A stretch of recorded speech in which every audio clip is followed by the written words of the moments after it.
Have you ever wondered why time seems to fly when you're having fun but drags when you're bored? Welcome to the fascinating world of time perception, a concept as intriguing as time itself. Our sense of time is not constant.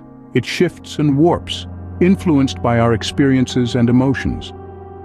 Scientists have sought to unravel the mysteries of this phenomenon, and their findings are nothing short of extraordinary. It seems as though our brains have a mind of their own when it comes to tracking time.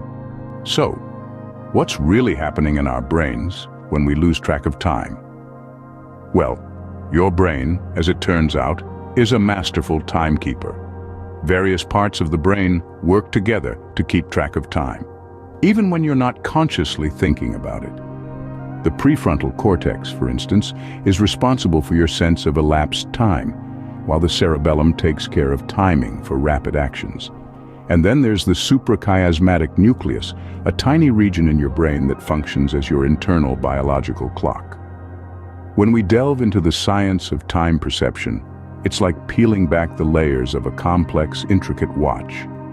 In the 1960s, a series of experiments were conducted by a scientist named John Weirden. He found that when subjects were asked to estimate the duration of a sound, their perception of time was influenced by the pitch of the sound.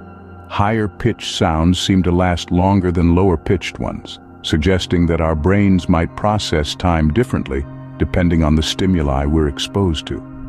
And speaking of stimuli, it's important to note that our perception of time can be influenced by our emotions and the novelty of our experiences.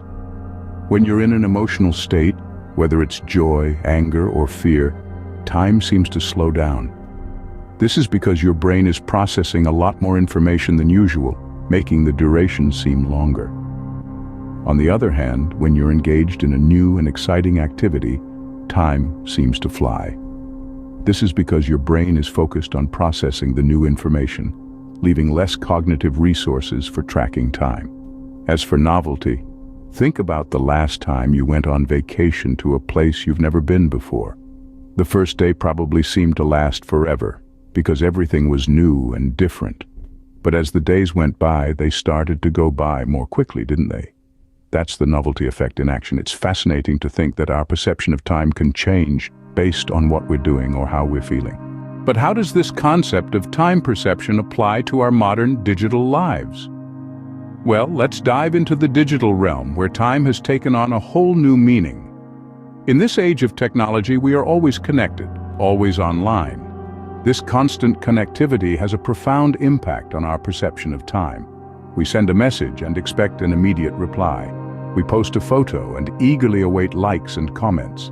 This culture of instant gratification has warped our sense of time, making minutes feel like seconds and hours fly by like minutes.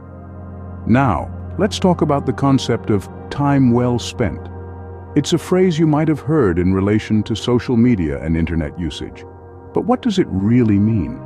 In the context of the digital world, it's about using our time online in a way that adds value to our lives, rather than simply consuming it. Consider this: you spend an hour scrolling through your social media feed. Is that time well spent? Or would that hour have been better used learning a new skill, reading a book, or even taking a walk outside? And let's not forget about the addictive nature of digital platforms. They're designed to keep us engaged, to keep us scrolling, to keep us online.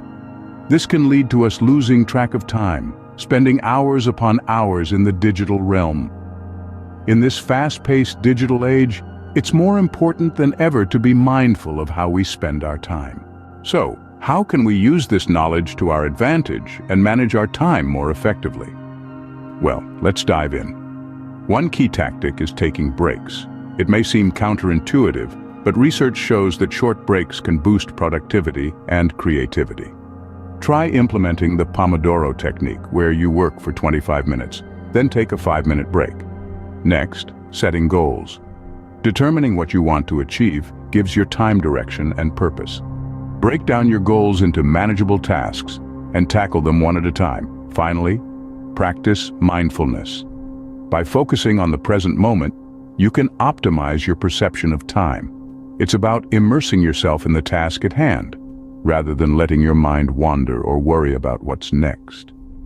Understanding our perception of time is a powerful tool. It can help us use our hours more wisely and ultimately lead more fulfilling lives. With a bit of awareness and effort, we can all become masters of our own time. Time, as we've seen, can be a tricky concept to grasp. We've explored how we perceive time, the influence of technology on our time perception, and shared some tips for better time management. Remember, the way you perceive time is unique to you. Use this knowledge wisely and make every second count.